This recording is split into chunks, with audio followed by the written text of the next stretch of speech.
Olá, eu sou Antônio Carlos Souza, Tom, sou psiquiatra clínico e sou psicodramatista.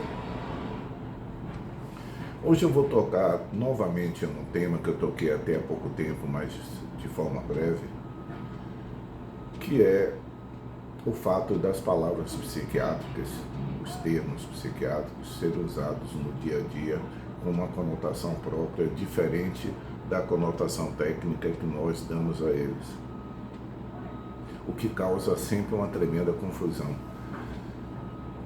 Essas duas palavras que eu vou me referir hoje, que são termos técnicos psiquiátricos, mas extremamente usados no dia a dia, aparecem numa música do compositor, cantor e compositor cearense Belchior, chamada Alucinação, em que ele diz: a minha alucinação é das coisas do dia a dia e o meu delírio é com coisas reais. Então vamos pegar essas duas palavras, alucinação e delírio. Correntemente, a palavra alucinação é usada no sentido de intensidade. Se vocês repararem, uma dor alucinante, uma paixão alucinante. Alucinante tem uma decoração alucinante, uma festa alucinante. Então tem esse sentido de ser extremada. Delírio também tem essa condição de ser algo desgarrado da realidade. Nós vamos nos centrar nessas duas palavras, já nos remetendo agora à questão psiquiátrica em si, psicopatológica em si. Psicopatologia é um termo que nós usamos na área psi para se referir, são as formas alteradas das funções psíquicas. Aquilo que nós poderíamos dizer que corresponde aos sintomas dos transtornos psiquiátricos. É como se fosse o dicionário da psiquiatria, enquanto que a psiquiatria nos traz um texto, que é o diagnóstico com a história clínica. Para nós termos esse texto, nós precisamos de palavras. E as palavras que nós usamos em psiquiatria pertencem a um conjunto de conceitos chamado psicopatologia. Então, a psicopatologia são alterações da senso-percepção. Essa palavra não é muito intuitiva. Aqui e agora, vocês estão me percebendo com vários sentidos seus. A visão, vocês estão me vendo. A audição, vocês estão me ouvindo. A senso-percepção auditiva e a senso-percepção visual. Se porventura alguém estivesse aqui no consultório, poderia tocar na minha mão, que seria a senso-percepção tátil. Se eu perguntar a vocês como estão se sentindo e alguém disser, não estou me sentindo bem, essa sensação de bem-estar ou mal-estar corporal inespecífico, que corresponde ao sentimento interno da gente, nós chamamos de sinestesia. E existe uma palavra que é quase homófona com ela, que é sinestesia, que corresponde a movimento. Se eu lembrar de cinema, que cinema é movimento, sinestesia corresponde à sensação de movimento. Então, por exemplo, eu não preciso olhar para a minha mão para saber o gesto que ela está fazendo. Eu percebo o movimento da minha mão, o meu estado corporal. Então, esses sentidos, tato, visão, audição, olfação, paladar, todos esses sentidos, o sentido interno de bem-estar, o mal-estar, o sentido de posição, que é a sinestesia, todos esses sentidos, eles podem ser alterados, ou seja, nós podemos perceber a realidade por meio desses sentidos, mas de forma alterada. Por exemplo, no escuro, nós podemos ter uma ilusão de ótica, ou seja, um movimento de uma folha de ser visto como um movimento de uma pessoa, o movimento de um arbusto ser percebido como um movimento de uma pessoa. Então nós chamamos especificamente ilusão quando existe alteração perceptiva, tem algo acontecendo, mas nós percebemos de forma equivocada. Quando nós olhamos a ilusão clássica de ótica, olhamos para os trilhos paralelos numa estrada de ferro e eles parecem se encontrar no horizonte. Essa é uma ilusão de ótica, existe o trilho, mas por uma questão de perspectiva, eles parecem se encontrar no horizonte. Mas existe a imagem, ela está sendo percebida de forma deformada. Se porventura eu escuto uma música e a forma de eu escutar a letra eu percebo de um jeito, aliás, é uma música própria de Belchior, que as pessoas em geral cantam, que é como nossos pais, que é ama o passado, e geralmente as pessoas escutam como o é mal passado. Isso é uma ilusão de ótica, uma ilusão auditiva. Existe o estímulo, existe o fato, mas o fato é percebido de forma equivocada. Uma das coisas que podem conduzir a esse equívoco ilusório é o estado de espírito da gente. Daí porque a expressão popular, quem ama o feio, bonito lhe parece. Existe o fato, existe a pessoa, mas o fato de eu agregar a essa pessoa um sentimento positivo faz com que a minha percepção dela seja diferente da percepção de outra pessoa. Há um ditado, uma expressão que circula que diz que amigo meu não tem defeito e inimigo meu, se não tiver, eu ponho.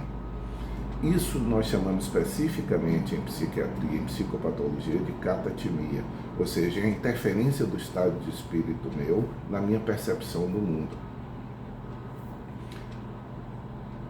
Essa contaminação contínua da nossa percepção pelo estado de espírito faz com que a exigência ou a ocorrência de uma testemunha ocular nunca seja levado muito em conta, porque nós não vemos o mundo, nós enxergamos o mundo. Ver é um ato fisiológico, ouvir é um ato fisiológico, mas enxergar e escutar são atos de percepção, são atos de cognição. Nós percebemos de um jeito, mesmo que nós sintamos de forma diferente. Então, o estado de espírito nosso, condições da própria imagem, podem olhar para uma nuvem, por exemplo. É muito comum as pessoas olharem para a nuvem e verem coisas, que é uma forma de ilusão eidética. Eidos é imagem em grego. Eidos é uma imagem.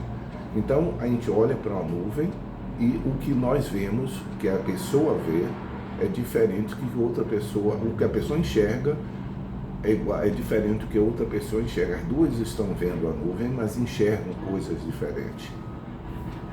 Esses fenômenos são ilusórios, no sentido de eles serem uma deformação de algo real. Real aí no sentido que todos podem compartilhar a sensação. Mas a alucinação é uma patologia psiquiátrica, ou seja, é uma deformação bem individual, que faz com que, sem que exista a nuvem, usando o mesmo exemplo, nós a percebamos no céu. Sem que exista o som, nós percebamos um chamado, uma frase, um diálogo, uma palavra, ou que nós possamos olhar para o vazio, algo que não existe para os outros circunstantes, e lá ver algo verdadeiro para a pessoa. Para a pessoa que está tendo a alucinação, isso seria uma alucinação, não mais ilusão. A ilusão é uma deformação de uma percepção que existe. É uma percepção deformada de um objeto existente, dizendo de uma forma mais elaborada. Ou seja, nós percebemos equivocadamente um estímulo que existe. Na alucinação, nós percebemos como realidade um estímulo que não existe. Então, se agora, por exemplo, Não há ninguém aqui agora no meu consultório. Mas se aqui agora no meu consultório eu estiver em diálogo, eu estou escutando uma determinada voz que está falando comigo, comentando algo, e eu respondo a ela, eu estou dialogando com ela, isso corresponde a uma alucinação auditiva. Não existe o fato, o som de alguém falando, mas existe a percepção que eu vejo, eu sinto como absolutamente real. Em psiquiatria, embora no consenso do dia a dia vocês vejam em qualquer meio de comunicação, normalmente a alucinação mais associada a distúrbio psiquiátrico que as pessoas comentam é a alucinação visual, é ver coisas. Do ponto de vista psiquiátrico, ver coisas, ou seja, uma verdadeira alucinação visual, está muitíssimo mais relacionada a um distúrbio orgânico, uso de droga ou alguma alteração orgânica, do que é um distúrbio psiquiátrico puro, tipo esquizofrenia. As alucinações mais importantes para a psiquiatria são alucinações de ordem auditiva e corporais, ligadas ao corpo. No dia a dia, vou repetindo, as pessoas atribuem à alucinação visual uma importância maior.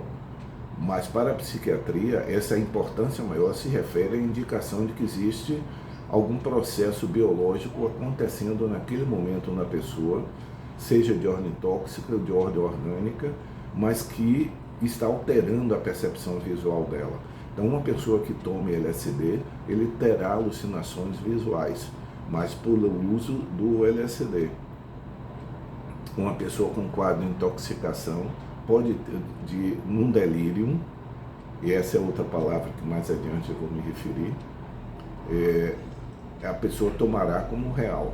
Mas, para a psiquiatria, mais importante são as alucinações auditivas, como essa que eu descrevi, eu sozinho dialogando com algo que eu escuto como real e que outra pessoa não vai ouvir, porque não existe o fato, o som, e não adianta ela me dizer não existe porque eu estou escutando. Correspondentemente, nós temos isso na palavra delírio. Delírio não é da percepção, mas do pensamento, da capacidade de nós fazermos afirmação sobre o mundo. Então, isso é uma sala de um consultório com uma parede verde. Eu estou emitindo um fato, eu estou emitindo um enunciado sobre um fato. Se eu digo que essa sala é um castelo de um rei mal coroado, como diria Chico Buarque, se não for uma metáfora poética, se não for o uso poético da linguagem, se for tomado como verdade, essa afirmação a quem que eu emprestaria convicção absoluta seria um pensamento delirante. Então, delírio corresponde a pensamento, a ideia, a emissão de juízo. Concretamente, é um juízo, é uma afirmação ou negação sobre um fato. Alucinação refere-se a uma percepção equivocada em que não há o fato gerador, em que não há o estímulo da percepção. Então, percepção, alucinação sempre se refere a algum dos sentidos. Delírio refere-se a pensamento, a juízo, a emissão de um juízo. Eu espero que haja sido interessante isso para vocês.